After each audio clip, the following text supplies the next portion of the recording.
Hi guys, welcome to my YouTube channel Slam and Strike. So இன்றைக்கி நம்ம பார்க்க போகிறது வந்து ரா ரிவ்யூ. டேட் பார்த்தீங்கன்னா 6th April 2026. வென்யூ பார்த்தீங்கன்னா ஹியூஸ்டன் டெக்சஸ். ஸோ இன்றைக்கி ஷோவில் செமையாக இருந்துச்சு கைஸ். நிறைய ரெசல்மேனியா ஸ்டோரி லைன்ஸ் எல்லாம் நல்லா அட்வான்ஸ் ஆகிருக்கு. ஓபாஃபெமி பிராக் லெஸ்னர்லாம் முரட்டுத்தனமாக இருந்துச்சு இன்றைக்கி மெயின் eventல. அப்படியே பார்த்தீங்கன்னா ஒரு மேட்ச் புதுசாக ஆட் பண்ணியிருக்காங்க கார்டில். இன்னொரு மேட்ச் அப்டேட் ஆகிருக்கு. ஸோ அப்படியே இன்னொரு மேட்சோட பில்டு கொஞ்சம் பண்ணியிருக்காங்க. ஸோ எல்லாத்தையும் நான் ஒன்று ஒன்றா எக்ஸ்பிளைன் பண்ணுறேன் உங்களுக்கு இந்த வீடியோவில். ஸோ வாங்க கைஸ் வீடியோக்குள்ளே போகலாம். ஸோ எடுத்தோடனே பார்த்தீங்கன்னா சிஎம் பங்க் வந்து நடந்து வந்துட்டுருக்காரு. ஸோ மைக்கேல் கோல் சொல்கிறாரு சிஎம் பங்க் இன்றைக்கி நைட் ரோமன் ரெயின்ஸை பற்றி பேசுவாருங்கிற மாதிரி சொல்ல அவர் நடந்து வந்து அரீனாக்குள்ளே இல்லை இப்போவே வரப்போகிறாரு அப்படிங்கிற மாதிரி நடந்து அப்படியே அரீனாக்குள்ளே என்ட்ரன்ஸ் ஆகிறாரு. Look in my ice what to you see அப்படிங்கிற மாதிரி அவரோட மியூசிக் ஹிட் ஆகுது. அப்படியே சிஎம் பங்க் என்ட்ரன்ஸு எதுவுமே பண்ணல, டேரெக்டாக உள்ள அப்படியே வந்து நடு ரிங்கில் உட்காந்துட்டாரு. கீழே உட்காந்துட்டு அவர் ப்ரோமோ ஸ்டார்ட் பண்ணுறாரு. இந்த செக்மெண்ட் செமையாக இருந்துச்சு கைஸ். ஸோ நான் ஸ்டார்டிங்லேருந்தே சொல்கிறேன். எடுத்தோடனே வந்து கீழே நடு ரிங்கில் உட்காந்துட்டு ஹியூஸ்டனை பற்றி சொன்னார். ஹியூஸ்டனை பற்றி பேசிட்டு அது பேசி முடித்தோடனே எழுந்திரிச்சு நின்றுட்டு அவரோட யூஸ்வல் லைனை சொல்கிறாரு. Is it alive to be on Monday night Raw in Houston Texas or not அப்படிங்கிற மாதிரி கேட்டுட்டு அவரோட ப்ரோமோ செக்மெண்ட் ஸ்டார்ட் பண்ணுறாரு. எடுத்தோடனே வந்து 2 weeks முன்னாடி ரோமன் ரெயின்ஸ் வந்து அவரோட கசினோட ஹெல்ப்பால் என்ன அனௌன்ஸ் டேபிளில் தூக்கி அடித்தார். நான் வந்து அதுக்கு வந்து பழி வாங்கணும்னு நினச்சிட்டு இருந்தேன். நான் அடுத்த வாரமே வந்து ரோமன் ரெயின்ஸை வந்து அடித்து திருப்பி பழி வாங்கிட்டேன். எனக்கெல்லாம் ரோமன் ரெயின்ஸுக்கு தேவைப்படுற மாதிரி கசின்ஸு அந்த மாதிரி எதுவும் தேவைப்படல. நான் தனியாக தான் வந்தேன், தனியாக தான் அடித்தேன் அப்படிங்கிற மாதிரி ஒரு ப்ரோமோ கட் பண்ணுறாரு. அப்படியே வெளியில் வந்துட்டு சொல்கிறாரு இந்த மாதிரி ரோமன் ரெயின்ஸ் வந்து இன்றைக்கி வந்து இங்கே வரல, Roman Reigns is not here today அப்படின்னு சொன்னோடனே க்ரௌடெல்லாம் பூ பண்ணுறாங்க.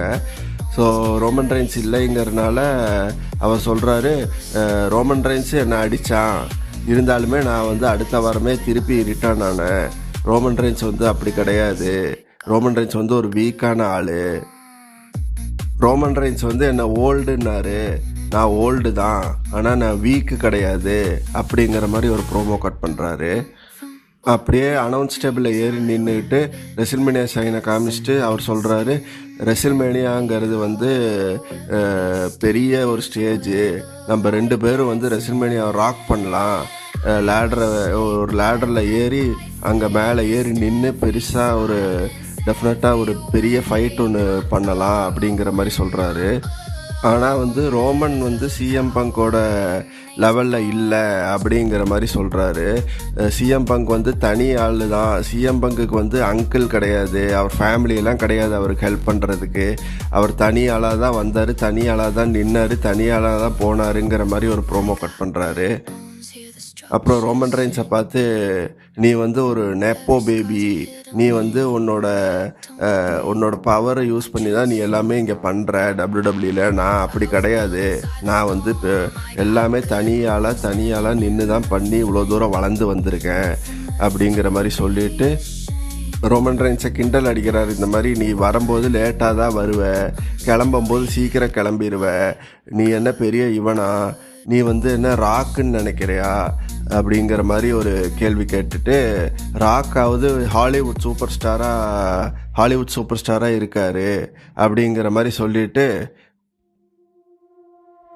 அப்படியே பாஸ் பண்ணி ராக்கு ஹாலிவுட் சூப்பர் ஸ்டாராக இருந்தார் அப்படிங்கிற மாதிரி சொல்லிட்டு நீயும் டபிள்யூடபிள்யூ சாம்பியனாக இருந்த, நீ வந்து பாஸ்டில் தான் இருந்த, இப்போல்லாம் நீ ஒரு பிளாஸ்டிக்கு, நீ ஒன்றுத்துக்கும் உதவாத ஆள் அப்படிங்கிற மாதிரி ஒரு ஃபயரி ப்ரோமோ கட் பண்ணுறாரு ரோமன் ரெயின்ஸ் மேலே. உனக்கு தான் ஊசோஸ் தேவை, அந்த பேக் ஸ்டேஜில் உன்னோட அங்கிள்ஸு அவங்களோட உதவியெல்லாம் தேவை ரெலவெண்ட்டாக இருக்கிறதுக்கு. எனக்கு யாரோட உதவி தேவையில்லை, நான் தனியாக நின்று கெத்தாக இது பண்ணி காமிப்பேன். என்னால் யாராலையும் என்னை நிப்பாட்ட முடியாது. Why do you had me, ஏன் ரோமன் ரெயின்ஸ் என்னை ஹேட் பண்ணுறான் அப்படிங்கிறது. ஏன்னா சிஎம் பங்க் வந்து நான் வந்து யார் பேச்சையும் கேட்க மாட்டேன். ரோமன் ரெயின்ஸ் வந்து எல்லாரையும் ஆட்டி படைப்பார். ரோமன் ரெயின்ஸ் பேச்சு கேட்டால் தான் அவருக்கு பிடிக்கும். நான் வந்து ரோமன் ரெயின்ஸ் பேச்சும் கேட்க மாட்டேன், மேனேஜ்மெண்ட் பேச்சும் கேட்க மாட்டேன் அப்படிங்கிற மாதிரி ஒரு ஃபயரி ப்ரோமோ கட் பண்ணுறாரு. அது முடித்தோடனே நான் என்ன முடிஞ்சிருச்சுன்னு நினச்சிங்களா, இன்னும் முடியலை அப்படிங்கிற மாதிரி பேட் மேக்கஃபி அப்படிங்கிற மாதிரி சொல்லிட்டு பேட் மேக்கஃபி பேசினதை பற்றி சொன்னார். போன வாரம் ஸ்மாக் டவுனில் பார்த்தீங்கன்னா பேட் மேக்கஃபி சொன்னது வந்து ரெசில்மேனியா டிக்கெட்ஸு சேல் ஆகலை, இந்த கம்பெனி வந்து ரொம்ப அடிமட்டத்துக்கு போயிட்டுருக்கு அப்படிங்கிற மாதிரி சொன்னதுக்கு பங்க் வந்து பதிலடி கொடுக்குறாரு. பங்க் சொல்கிறாரு, ரெசில்மேனியா டிக்கெட் விற்கலைன்னா ரெசில்மேனியா டிக்கெட் விலையை கம்மி பண்ணுங்கள், பங்கோட மேட்ச் இருக்குது, டிக்கெட்டோட விலையை கம்மி பண்ணாலே இன்னும் இங்கே ஹவுஸ்டனில் இருக்கிற எல்லா ஃபேமிலிஸும் வந்து நான் ரோமன் ரெயின்ஸை குமுறதை பார்க்கணும், நான் ரோமன் ரெயின்ஸ் கழுத்தில் காலை வச்சு சாம்பியன்ஷிப்பை தூக்கி ஜெயிக்கிறத பார்க்கணும் அப்படிங்கிற மாதிரி ஒரு ஃபயர் லைன் விட்டுட்டு அப்படியே மைக்கை தூக்கி போட்டுட்டு போய் க்ரௌடு கூட வைப் பண்ணிட்டு இருந்தார். அப்படியே அந்த செக்மெண்ட் முடிஞ்சோடனே ஐசோ ஸ்பீடு நடந்து வராரு. ஸோ ஐசோ ஸ்பீடு வந்தோடனே அப்படியே புலம்பிகிட்டே வராரு, இந்த மாதிரி கேர்ஸ் ஆயிடுச்சு. அப்படியே ஒரு ரீப்ளே காமிக்கிறாங்க. எல்ஏ நைட்டு வந்து ஐசோ ஸ்பீடோட இதில் வந்து ஐசோ ஸ்பீடை பிடிச்சி அவர் கேமரா மேலே தள்ளி விட்டுறாரு. ஸோ அந்த செக்மெண்ட்டு முடித்த உடனே ஆடம் பியர்ஸ் கிட்ட வந்து பேசுகிறார் ஐசோ ஸ்பீடு. அதுக்கு முன்னாடி டான் ஹவுசன் வந்து பேசுகிறாரு ஐசோ ஸ்பீடை பார்த்து. ஐசோ ஸ்பீடு வந்து கேட்குறாரு, நீ என்னை கேர்ஸ் பண்ணதுலேருந்து என்னால் ஒன்றுமே பண்ண முடியல, ரொம்ப கஷ்டமாக இருக்குது, கேர்ஸை திருப்பி எடு அப்படிங்கிற மாதிரி ஐசோ ஸ்பீடு கேட்குறாரு. அப்போ வந்து டான் ஹவுசன் சொல்கிறாரு, நான் வீடியோ பார்த்தேன், எல்ஏ நைட் வந்து உன்னை கும்பிடுனதை பார்த்தேன், உன் கேமரா மேலேயே தள்ளி விடுறதை பார்த்தேன், இப்போ நான் என் கேர்ஸ் எடுக்கணுன்னா உன் மேன்ஷன் எனக்கு கொடு அப்படிங்கிற மாதிரி காமெடி பண்ணிட்டு இருந்தார். ஸோ அதை பார்த்தோன்னே மேன்ஷனா அப்படின்ட்டு பார்த்தா திரும்பி இவர் வந்திருக்காரு, ஆடம் பியர்ஸ் வந்திருக்காரு. ஆடம் பியர்ஸை பார்த்து பேசுகிறாரு ஐசோ ஸ்பீடு, இந்த மாதிரி என்னோட இதெல்லாம் ரொம்ப இதாக இருக்குது, ரொம்ப கேர்ஸ் ரொம்ப கஷ்டமாக இருக்குது. அப்போ அதுக்கு ஆடம் பியர்ஸ் சொல்கிறாரு, நீயாக தான் உன் தலையில் மண்ணாளி போட்டுக்கிட்ட, நீ இந்தமாதிரி இங்கே இருந்தால் உனக்கு ரிஸ்க்கு, நீ பேசாமல் கிளம்பிடு, வீட்டுக்கு போயிரு அப்படிங்கிற மாதிரி ஆடம் பியர்ஸ் சொல்கிறாரு. அப்படி சொல்ல பின்னாடி பார்த்தா லோகன் பாலும் ஆஸ்டின் தியரியும் நின்றுட்டு ஐசோ ஸ்பீடை பிடிச்சி கூட்டிகிட்டு போயிட்டாங்க. நான் உன்னை காப்பாற்றுறேன், நாங்கள் தான் உன்னை காப்பாற்ற முடியும், எங்கள் கூட இரு அப்படிங்கிற மாதிரி கூட்டிகிட்டு போய் அவங்க என்ட்ரன்ஸ் ஆகிறாங்க. ஆஸ்டின் தியரி என்ட்ரன்ஸ் ஆகுது. ஸோ அப்படியே இப்போ Austin theory versus எல்ஏ night match நடக்குது. பின்னாடியே எல்ஏ நைட்டோட என்ட்ரன்ஸு. ஸோ மேட்ச் போகுது, ஆஸ்டின் தியரி வர்சஸ் எல்ஏ நைட்டு. அதில் நடுவில் எல்ஏ நைட்டு வந்து பின்னாடி அங்கே வெளியில் நின்றுருக்கும்போது லோகன் பால் வந்து ஐசோ ஸ்பீடை வந்து எல்ஏ நைட்டு மேலே தள்ளி விட்டுறாரு. ஸோ எல்ஏ நைட் மேலே தள்ளி விட்டு எல்ஏ நைட் கோவத்தில் ஐசோ ஸ்பீடை பின்னாடியே துரத்திட்டு போகிறாரு. ஸோ என்ட்ரன்ஸு கிட்ட வரும்போது ஊசோஸ் மியூசிக் அடிக்குது. ஒரே வாரத்தில் மியூசிக்கை திருப்பி கொண்டு வந்துட்டாங்க, பழைய மியூசிக்கை. ஸோ ஊசோஸ் மியூசிக் வந்து 3 பேர் ரவுண்டு கட்டிடுறாங்க. ரவுண்டு கட்டிட்டு கவுண்ட் அவுட் ஆக போகுதுன்னு நினச்சிட்டு எல்ஏ நைட் உள்ளே போகிறாரு. அப்படியே மடக்கி பின் போட்டு ஜெயிச்சிட்றாரு ஆஸ்டின் தியரி. அப்படியே 3 பேரும் ஆஸ்டின் தியரி ஜெயித்தோடனே 3 பேரும் ரவுண்டு கட்டிடுறாங்க ஐசோ ஸ்பீடை. அப்படியே ஐசோ ஸ்பீடை தள்ளி விட்டு வண்டி போடலான்ட்டு போகும்போது லோகன் பால் அவரை வெளியில் பிடிச்சி இழுத்து காப்பாற்றி கூட்டிகிட்டு போயிடுவார். அப்படியே எல்ஏ நைட் வந்து ஒரு ப்ரோமோ கட் பண்ணுறாரு. இந்த மாதிரி ஐசோ ஸ்பீடு வந்து நீ நடுவில் வந்து நீங்கள் 3 பேர் இருக்கீங்க, நாங்கள் 3 பேர் இருக்கோம், ஆடம் பியர்ஸ் வெளியில் வா, இந்த மேட்சை வந்து கன்ஃபார்ம் பண்ணு, நான் சொல்கிறேன் LA Knight Usos versus Logan Paul, Austin Theory and IShowSpeed அப்படிங்கிற மாதிரி ஒரு மேட்ச்சுக்கு கேட்குறாரு ரெசில்மேனியாவுக்கு. ஆடம் பியர்ஸ் வந்து அந்த மேட்சை கன்ஃபார்ம் பண்ணிடுறாரு ரெசில்மேனியாவுக்கு. அது முடித்தோடனே JD McDonagh versus Finn Balor match வந்து நடக்க ஆரம்பிக்குது. ஸோ ஜேடி மெக்டனா வராரு. அப்படியே பின்னாடி ஃபின் பேலர் என்ட்ரன்ஸ் நடக்குது. ஸோ ஃபின் பேலர் நடந்து வர பின்னாடி வந்து டாமினிக் மிஸ்டீரியோ வந்து அவரை அடின்னு அடிச்சிட்றாரு. பிடிச்சி ஜேடி மெக்டனாவும் டாமினிக்கும் பிடிச்சி அடின்னு அடித்து சேரால் முதுகுலே 4-5 போடு போட்டுடுறாரு டாமினிக் மிஸ்டீரியோ. அது முடித்தோடனே ஏஜேலி மைக்கேல் கோல் கூட உட்காந்து இன்டர்வியூ கொடுத்துட்ருக்காங்க. பேக் ஸ்டேஜ் இன்டர்வியூங்கிற மாதிரி ஒரு இன்டர்வியூ செட்டப்பில் கொடுத்துட்ருக்காங்க. ஸோ ஏஜேலி சொல்கிறாங்க, இந்த மைக்கேல் கோல் வந்து ஏஜேலியை இன்ட்ரடியூஸ் பண்ணுறாங்க. உன்னை இங்கே பார்க்குறதுக்கே ரொம்ப சர்ப்ரைசிங்காக இருக்குது, யாருமே எதிர்பார்க்கல நீ இங்கே வந்து உட்காந்துருப்ப அப்படிங்கிற மாதிரி கேட்குறாரு. பின்னாடி பார்த்தா பெக்கி லிஞ்ச் வந்து நிற்கிறாங்க. பெக்கி லிஞ்ச் வந்து மைக்கேல் கோல் நீ தான் வேர்ஸ்ட் கமெண்ட்ரி இந்த WWEலே இருக்கிறதுலே 29 வருஷமாக உன் கமெண்ட்ரி கேட்டு அழுத்து போச்சு, நீ தான் வேர்ஸ்ட் கமெண்ட்ரி அப்படிங்கிற மாதிரி கிண்டல் அடிக்க மைக்கேல் கோல் சொல்கிறாரு, எனக்கு இது இப்போ டைம் இல்லை தேவையும் இல்லைன்னு சொல்லிட்டு கிளம்பி போயிடுறாரு. அப்படியே பெக்கி லிஞ்ச் உட்காந்து அவங்களும் சொல்கிறாங்க, அந்த மைக்கேல் கோல் போன இடத்துல உட்காந்து பெக்கி லிஞ்ச் கேள்வி கேட்குறாங்க. இந்த மாதிரி ஆமாம் மைக்கேல் கோல் சொன்னது கரெக்டு தான், உன்னை இங்கே பார்க்குறதுக்கே சர்ப்ரைசிங்காக இருக்குது, நீ தான் ரெசில்மேனியா முடிச்சுட்டு குவிட் பண்ணிவிட்டு போயிட்டே எதுக்கு திருப்பி வந்த அப்படிங்கிற மாதிரி கேட்குறாங்க. அதுக்கு ஏஜேலி சொல்கிறாங்க, இந்த மாதிரி நீ இங்கே உட்காண்ட்ருக்கேன்னா அதுக்கு காரணமே நான் தான் எஃபர்ட் போட்டு அந்த கிளாஸ் சீலிங்கெல்லாம் உடச்சி உன்னை இந்த அளவுக்கு உமன்ஸ் ரெஸ்லிங் வந்து டெவலப் ஆகிருக்குன்னா அதுக்கு ஒன் ஆஃப் த முக்கிய காரணம் நான் தான் அப்படிங்கிற மாதிரி சொன்னாங்க. சொல்லிவிட்டு நீ போய் பொண்ணுகிட்ட கேளு யார் ஃபேவரட் ரெஸ்லர் கேட்டேன்னா அவள் உன் பேர் சொல்ல மாட்டா, என் பேர் தான் சொல்லுவா, I will meet you at WrestleMania அப்படிங்கிற மாதிரி சொல்லிட்டு கிளம்பிடுறாங்க. பெக்கி லிஞ்ச் கோவப்பட்டு எல்லாத்தையும் அடித்து தூக்கி உடச்சிட்ருக்காங்க. உடச்சி முடித்த உடனே Bayley versus Lash Legend match நடக்குது. அதில் பெய்லி வந்து ஜெயிச்சிட்றாங்க. ஸோ அந்த மேட்ச் முடிஞ்ச உடனே நம்ம சத் ஃப்ரீக்கிங் ராலின்ஸ் அவரோட என்ட்ரன்ஸு burn it down அப்படிங்கிற மாதிரி வந்தார். க்ரௌடு அவரோட என்ட்ரன்ஸ் பாட்டை பாடி வைப் பண்ண அப்படியே என்ட்ரி ஆகிறாரு. என்ட்ரி ஆகிட்டு ஒரு ஃபயரி ப்ரோமோ கட் பண்ணுறாரு.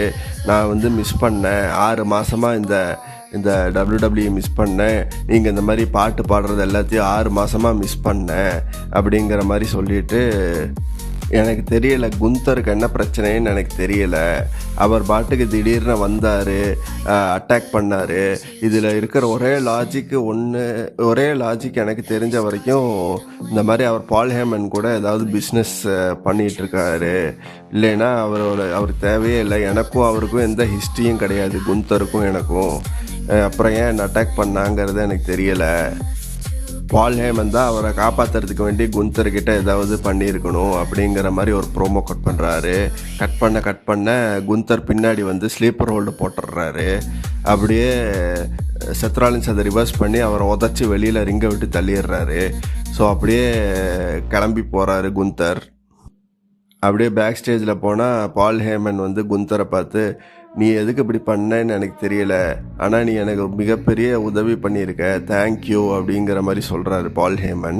அதுக்கு குந்தர் சொல்கிறாரு, நீ தேங்க்யூ மட்டும் சொல்லக்கூடாது, அதை விட பெருசாக எனக்கு எதாவது பண்ணணும் அப்படிங்கிற மாதிரி சொல்லிட்டு சிரிச்சிட்டு கிளம்புறாரு. ஸோ இது எங்கே போகுது இந்த ஸ்டோரிங்கிறது பார்க்கணும். ஸோ அது முடிஞ்சோடனே பார்த்தீங்கன்னா பென்டா டிராகன் லீ ஜவான் எவன்ஸ் வர்சஸ் லாஸ் அமெரிக்கானோஸ் மேட்ச் நடக்குது. அதில் பென்டா ஜெயிச்சிட்றாரு. ஸோ பென்டா ஜெயிச்சதுக்கப்புறம் பார்த்தீங்கன்னா ரேம்ஸ்டீரியோ மியூசிக் அடிக்குது, ஹூயக்கா போயக்கா 619 அப்படிங்கிற மாதிரி. க்ரௌடெல்லாம் எக்ஸைட்டட் ஆகிட்டாங்க, அப்படியே சியர் பண்ண ஆரம்பிச்சிட்டாங்க. ஸோ ரேம்ஸ்டீரியோ வந்துட்டு ஒரு ப்ரோமோ கட் பண்ணுறாரு, இந்த மாதிரி ரெசில்மேனியா வந்து அந்த லேடர் மேட்ச் வந்து ஒரு ஆள் மிஸ் பண்ணுது, அதில் ரே மிஸ்டீரியோவை ஆட் பண்ணிக்கோங்க அப்படிங்கிற மாதிரி சொல்கிறாங்க. ஸோ அது செம match guys, 6-way match, ladder match intercontinental சாம்பியன்ஷிப்புக்கு. பார்த்தீங்கன்னா Penta versus Rey Mysterio versus Rusev versus JD McDonagh versus Je'Von Evans versus Dragon Lee. So அது முடித்தோடனே Rhea Ripley and Iyo Sky versus Michin and B Fab நடக்குது. அது யோஸ்கை வந்து ரோலப் பண்ணி ஜெயிச்சிட்றாங்க. So ஜெயிச்சோடனே இப்போ ஜெயட் கார்கில் வந்து அட்டாக் பண்ணுறாங்க. ஸோ ரியா ரிப்ளியை அந்த சைடு பிடிச்சி கட்டி போட்டுட்டு யோஸ்கையை போட்டு கெண்டோஸ்டிக்கை வச்சு அடின்னு அடித்து விட்டுறாங்க. ஸோ அந்த செக்மெண்ட் முடித்தோடனே நம்ம main event the Beast Brock Lesnar Oba Femi அவங்களோட கான்ட்ராக்ட் சைனிங்கு. ஸோ எடுத்தோடனே டன் டன் டடன் டன் டடன் டன் டடன் டன் டன் அப்படிங்கிற மாதிரி ப்ராக் லெஸ்னர் என்ட்ரன்ஸு, அப்படியே பின்னாடி ஓபா ஃபேமி என்ட்ரன்ஸு, எல்லா க்ரௌடு ஓபா ஓபா அப்படிங்கிற மாதிரி வைப் பண்ணாங்க. ஸோ 2 பேரும் ரிங்கில் நின்றுட்டு இருந்தாங்க. அதுக்கு முன்னாடி எடுத்தோடனே வந்து ட்ரிபிள் எச் என்ட்ரன்ஸ் இருந்துச்சு. ஸோ ட்ரிபிள் எச்சும் ஆடம் பியர்ஸும் வந்து ரெடியாக நிற்கிறாங்க கான்ட்ராக்ட் சைனிங்க்கு. ஸோ அப்படியே 2 பேரும் ஓபா ஃபேமியும் ப்ராக் லெஸ்னரும் வந்து நின்றுருக்காங்க நடு ரிங்கில். அப்படியே சைனிங்லாம் எதுவும் இல்லை, ப்ராக் லெஸ்னர் அப்படியே ஓபா ஃபேமியை தூக்கி முக்கில் அப்படியே அடித்து ஸ்பியராக போடுறாரு. போட்டோடனே ஓபா ஃபேமி 2 பேரும் மொரட்டு ப்ரால் கைஸ். அந்த மாதிரி ப்ரால் ரொம்ப நாள் ஆச்சு பார்த்து. 2 பேரும் மாறி மாறி தாக்குறாங்க. மச ப்ரால் அப்பா சாமி. மொரட்டுக்கால ஓபா ஃபேமியும் காட்டான் ப்ராக் லெஸ்னரும் 2 பேரும் மாறி மாறி அடிச்சுக்கிறாங்க. செம்ம எக்ஸைட்டிங் கைஸ். இந்த மேட்ச்சுக்கு ரொம்ப நாள் கழிச்சு ஒரு ரெஸ்ல்மேனியா மேட்ச்சுக்கு செம்ம எக்ஸைட்டிங்காக இருக்குது.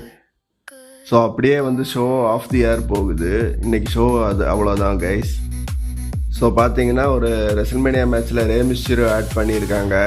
அப்படியே வந்து LA Knight ஊசோஸ் வர்சஸ் விஷனும் ஐசோ ஸ்பீடும் ஒரு மேட்ச் ஆட் ஆகிருக்கு ரெஸ்ல்மேனியா கார்டில். அப்புறம் Oba Femi Brock Lesnar face down செம்மையாக இருந்துச்சு கைஸ். இன்றைக்கி எபிசோடு ஓரளவுக்கு நல்லா இருந்துச்சு. நிறைய ஃபியூட்ஸ் வந்து நீங்கள் ரெஸ்ல்மேனியா பில்டு வந்து நல்லா ஆகிருக்கு. ஸோ இன்றைக்கி ஷோவை பார்த்தீங்கன்னா நான் 9 out of 10 கொடுப்பேன். அப்படியே உங்கள் கமெண்ட்ஸ் விடுங்க கைஸ் கீழே. நீங்கள் ஷோ பார்த்தீங்களா, உங்களுக்கு ஷோ பிடிச்சிருந்துச்சா, ஓபா ஃபேமி ப்ராக் லெஸ்னர் மேட்ச்க்கு எக்ஸைட்டடா அப்படிங்கிறது எல்லாத்தையும் கமெண்ட்ஸில் விடுங்க கைஸ். அண்டில் தென் நெக்ஸ்ட் வீடியோவில் நான் உங்களை சந்திக்கிறேன். தேங்க்யூ ஃபார் வாட்சிங் மை வீடியோ.